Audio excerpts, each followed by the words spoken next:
Well, hello, hello, hello. I hope you all are having a super duper fantastic day out there today. Okay, it is technically the third day of Christmas, but you know what? We had to go back and snatch day two because I was having a storm last night. My electricity went out. It came back maybe about 2 hours later. I'm sure y'all wasn't still waiting for the 12 days of Christmas 2 hours after it should have started. But we're here today.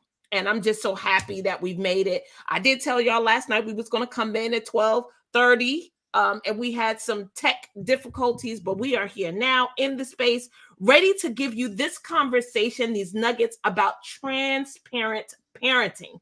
So I am sure for those of you who have kids like me, this conversation is definitely interesting and definitely something that you want to keep your ears to the ground for. So many of us have difficulties talking and communicating with our children, wishing we would have known the way they felt in a particular grade or a particular thing that they were going through, but they just didn't feel safe enough or comfortable enough opening up to us. So this conversation is going to help give you some tools to have a more transparent relationship with your children. So right now, what I want you to do, because this it's lunchtime, it's in the middle of the day. I want you to still grab your pen and your notepad because you're going to want to catch these nuggets. And I'm going to introduce myself while you go do that. So my name is Dineen Merriweather. I am the CEO and founder of Queenpreneurs Jumpstart Program. It is the #1 training environment for women in the world looking to leverage their knowledge, ignite their passion, build a highly profitable business. And how do you do that? Well, you got to build your courage, your confidence, and your competence so you can ABC, accept, believe, and commit to what it is that God has called you to do. So now you should have your pen and your paper. I want to take this time now to introduce or give her an opportunity to introduce herself to you, let you know what it is that she's doing right now and how she's going to be able to assist you today with transparent parenting. Francis, introduce yourself to the community. Hi everyone, I'm Frances Dragon. I am a native of Durham, North Carolina.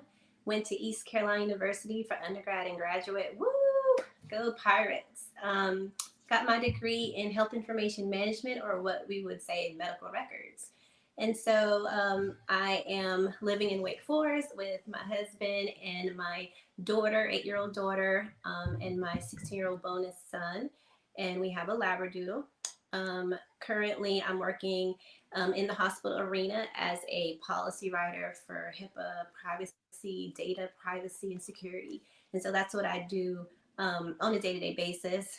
When I'm at home, I am definitely engaged with my daughter and parenting and learning on a day to day basis how to just uplift and be better role model for my family. Sounds amazing. And thank you so much for taking time to be here for the 12 days of Christmas to be able to talk to the community and help encourage us on how to be transparent parents when it comes to conversating and talking to our children. So, what would be the first thing that you would want us to know or to think about or to keep in mind when it comes to being a transparent parent? Well, I decided to really embark on this concept, becoming a single mom when my daughter was 1. And I looked at, this whole concept around adverse childhood experiences, which is something that the CDC and Kaiser Permanente did a study on in 1995. And so it's definitely worth a read. But it really highlighted how we as parents or as families and society can impact a child's experiences, whereby as they grow up, it can develop into some physical, psychological and social drawbacks, including, um, health impacts, for women, Black women, especially your heart disease, your diabetes. For me, a lot of childhood experiences impacted my gut health, autoimmunity. And so I really wanted to peel the layers of my own background in childhood and try to develop a plan to um, really try to find more positive impacts for my daughter, knowing that we were going to be in a what they call dysfunctional home, or a home where there isn't a both parents in the home. And so that's what drew me to looking at transparent parenting, um, and study that as well as journal my journey through this process. So how did you start developing that relationship with your daughter to be a transparent parent? What were some of the things Well, that you did? sure. So we were together alone a lot. There was some codependency there where I just talked to her as if she was, my age in some cases, and I would ask for her feedback. Most of it is just allowing in the environment, an open environment for her to feel safe and comfortable opening up to mommy, and letting her know, you know, I'm a safe person to talk to. Let me know what kind of feedback is helpful. Do you want mommy to listen, or do you want mommy to give you advice? And also adjusting how I respond versus react. And we are very reactionary naturally. And so I realized that I can get more feedback if I am more calm and open and willing to listen, before being reactionary, including facial expressions. Oh Lord. Now, I would definitely need work on the facial expression department. I think you could totally read what I'm thinking just by looking at me. I don't have to say a word, whether it's in the eyes, the mouth, the whatever. I mean, people can definitely see what it is that I'm thinking before I say it. I don't have a good poker face. But let me just tell you, encourage you to put this in the chat. So what she's saying is what she did. The first thing that she did was to open up and have regular dialogue with her child, believing that she could understand, believing that she could give feedback. There was some form of, she said, codependency there. They were the only two people in the house. So she felt open and comfortable enough to tell her daughter what actually was going on, what was happening. And I know I've heard this several times. Sometimes we baby children because we think they don't understand. We think they don't have the capacity to be able to tell us what's on their mind, but they do. So you got to trust the intellect of your child to be able to open and to tell them.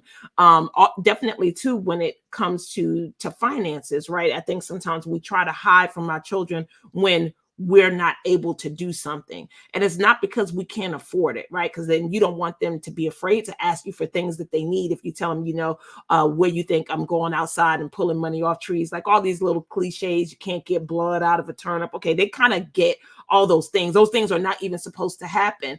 But what if you made a statement and just said, hey, at this time is not wouldn't be the most wise thing to do to spend that money on buying a toy or a new gaming system, because this money will be used of paying rent or keeping a roof over our head or buying groceries.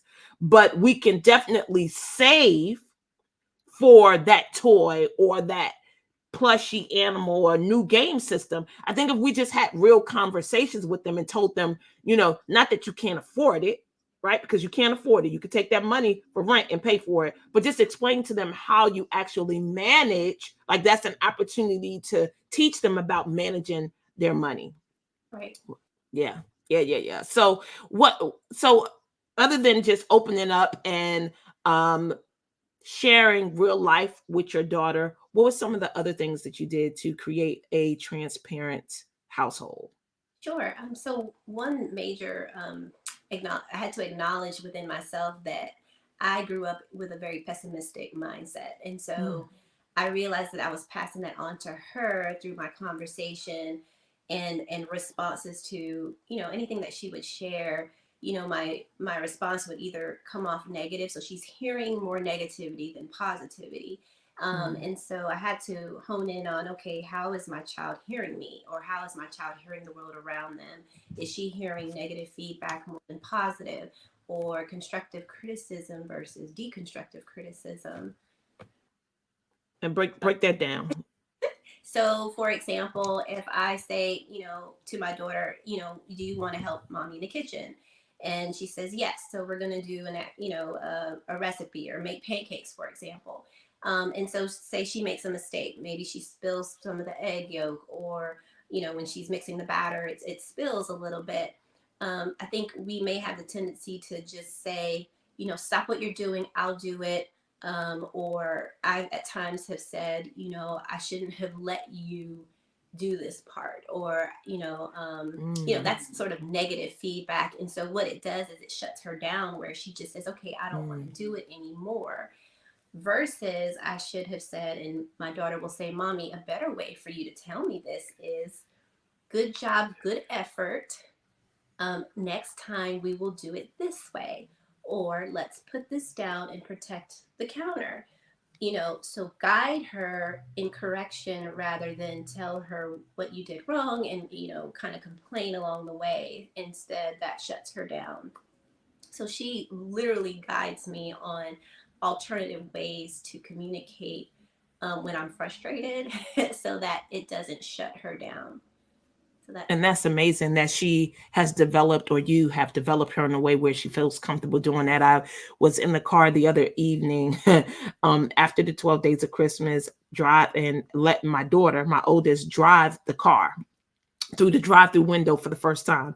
And I was just like, DJ, have you done this before? No, I have not. I said, okay. So, I'm trying to direct her. And of course, she's like, mommy, I got it. I got it. Now, meanwhile, she running all up on the curb. She cutting it close or whatever, right? And we get to the window and she was like, okay, mommy, chill.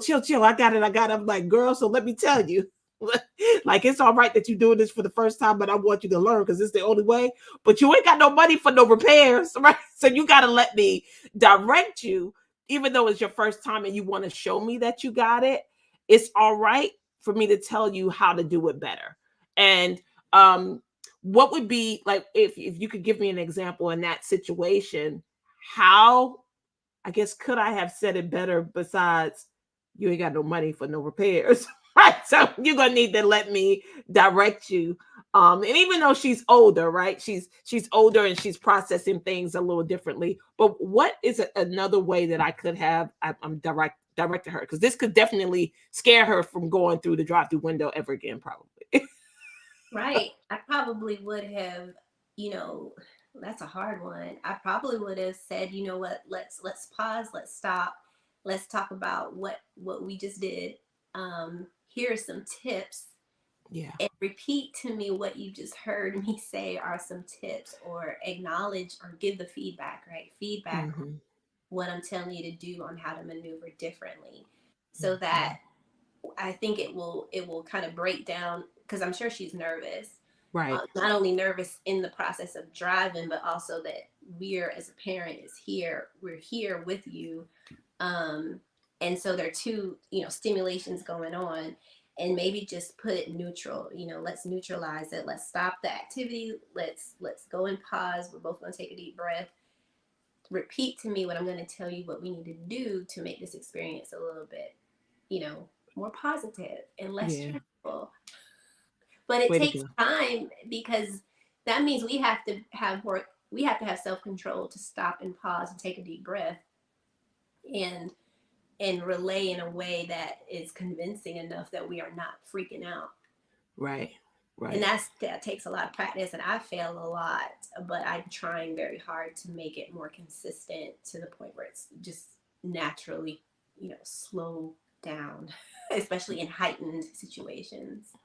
Absolutely. I want you guys to put this in the chat. It takes effort and it takes time. That's what she said. And that's my favorite saying. I say it all the time. It takes effort and it takes time. While you're working on how to communicate with your children, to be transparent, I think the most important thing, what she's saying, that you're going to have to notice when you're about to react or overreact and not respond, right? She talked about learning how to respond instead of reacting. So in the middle of that driving situation, hey, oh, hey, LaShawn.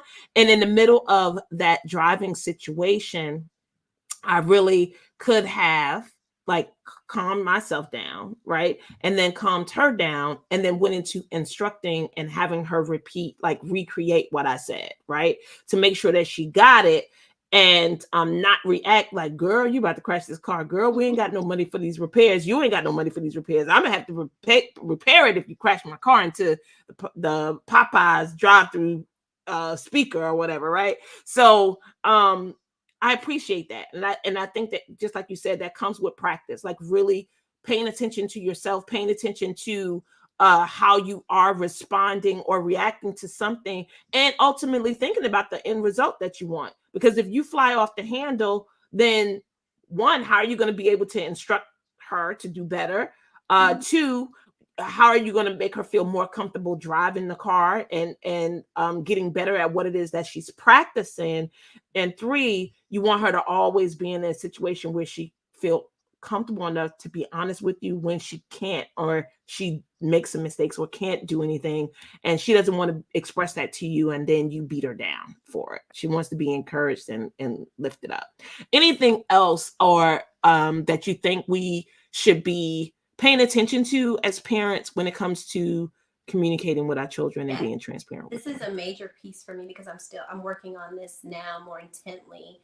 And these are three sort of rolled into one, aside from giving yourself grace, showing humility when we're wrong, but Ooh. also be who you are feeling and share. And through that, we're sharing our hills and valleys. And so, I hear a lot of parents say, don't show your child vulnerability, do not show emotion. If you and your spouse are having a disagreement, do it private. Your children do not need to see you arguing. And I agree that if you're in a very contentious and violent situation, you do want to protect your children. However, outside of those types of heightened discussions, I do think, in my opinion and in my experience with my daughter, it's been healthy for her to observe when mommy is sad or disappointed or frustrated, or that I am able to have a disagreement with my spouse and that we work through problem solving. Because what I wouldn't want is for her to get into a relationship and think that it's okay to not have a disagreement, agree to disagree, work through a problem. I don't want her to grow up thinking that we need to hide and hold in our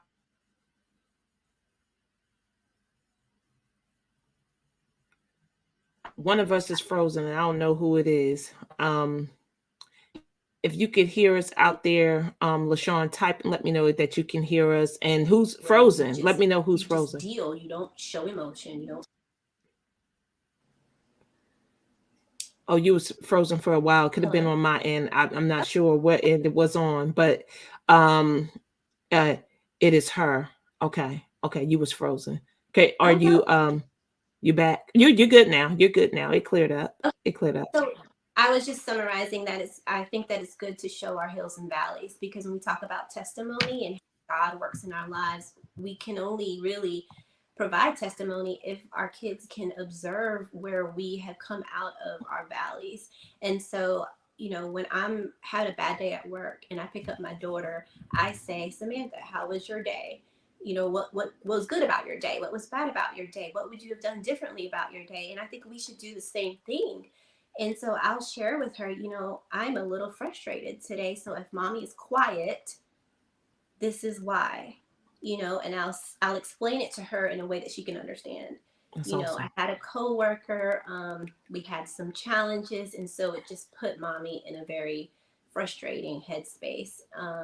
Or mommy is, not feeling well today. And so just me being transparent with her about how I'm doing and how I'm feeling so that she could visibly see that mommy is not on 10 today, but also why, so that when I ask her how was your day, what's your joy today, what was challenging today, she can feel free and open to say, oh, okay, it's okay for me to share that with my mom. And my mom is not super mom. She has moments where I see if she's praying or she's reading her scripture. There's moments where she's going to God because she wants to overcome something. And I just think if I make it real for her, it will help her acknowledge and be able to also practice the same in her life. And so that's been a huge intent for me lately with her, is um, being transparent about my hills and valleys in a way that she understands, so that she can see that when it comes to testimony, when it comes to prayer, how it can work in your life, and setting that example. Um, so that's been a huge piece right now that I'm working on with transparenting. Excellent, excellent. Okay, so one more thing before we get into what we're giving away today and um, additional information about you and what you're building and what you're doing. Uh, you talked about journaling. So, what was it and how did journaling help you with your transparency? Sure. I began during sort of the challenges around my divorce and becoming a single mom. I began to journal some very deep and sensitive details around my divorce or what led to my separation. And it helped me from a therapeutical aspect. And so when I started journaling it, I had an opportunity to actually publish a short story with a friend of mine. And so I wrote this short story based on what I journaled. And the freedom I felt and the comfort I felt in sharing that to whomever would read it was very therapeutic. And so I felt like this could be a start to not only opening up about my own challenges to those that could help as a testimony, but also one day sharing it with my daughter when she gets older. And so that helped me open up as an individual because naturally I'm an introvert. And so it's helped me just open up more, become more extroverted, become more helpful to others using my own experiences. And so that requires transparency and also some comfort in sharing and open. Awesome. Awesome. Okay, so look, you guys, very delicious, deep conversation today about transparenting and what we want to do. We talked about this. We thought that it would be, helpful and beneficial for you. We want to give you an opportunity right now to register for a journal. This is going to be our gift today, is to register for a journal. And what she just stated was that this actually helped her put in words how she was feeling. She developed a she developed a book or what would you say, an article with someone being able to express the different things that she was going through and she was feeling, and then one day she plans to share these things with her daughter. So this journal could potentially help you jot down things that you want to share with your children. Maybe not right now, maybe when you feel like they're a little more mature, but you don't want to forget the lessons. You don't want to forget to share with them what it was that you were going through, what and how they responded to the way that you reacted or responded to them. And it'll give you a way to track all the different things you've tried and the results that you gain by being a more transparent parent and opening yourself up and trusting your children with information and thoughts that you may not think that they're ready for, but if said the right way, they can definitely digest it, internalize it, and be able to also express themselves in difficult situation as well. Is there anything that you want to say before we go off? Okay, so the registration link is there. Register for your opportunity to win a journal today. That's what we'll be giving away, for you to write down your thoughts, for you to practice your transparent parenting, and hopefully for you to share it with your children when you believe that they are ready. Anything else you want to share before we go, Francis? Yes, if there's some information that your child is asking to know about and you feel that is not the right time, try not to fib or lie or create something.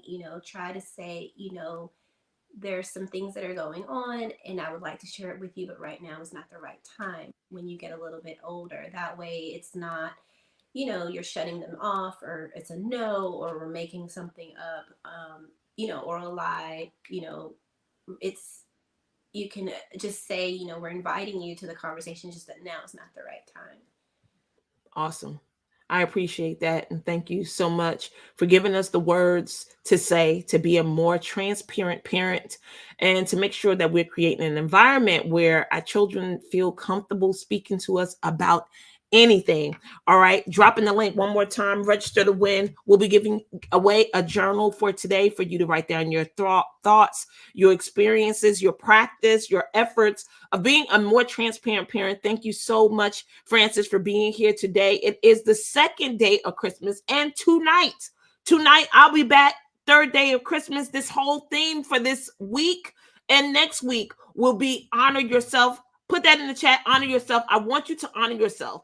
And today it's all about honoring the relationship that you have with your children, your communication with them, your real stories. Like, we ain't lying to them and not telling them what's going on. We're being transparent with our children so they can in turn learn how to be transparent with us. Always looking forward to serving you. I'll see you guys tonight, 8 o'clock p.m. sharp, for the third day of Christmas. Thank you again, Francis. All right. Thanks. Bye, everybody.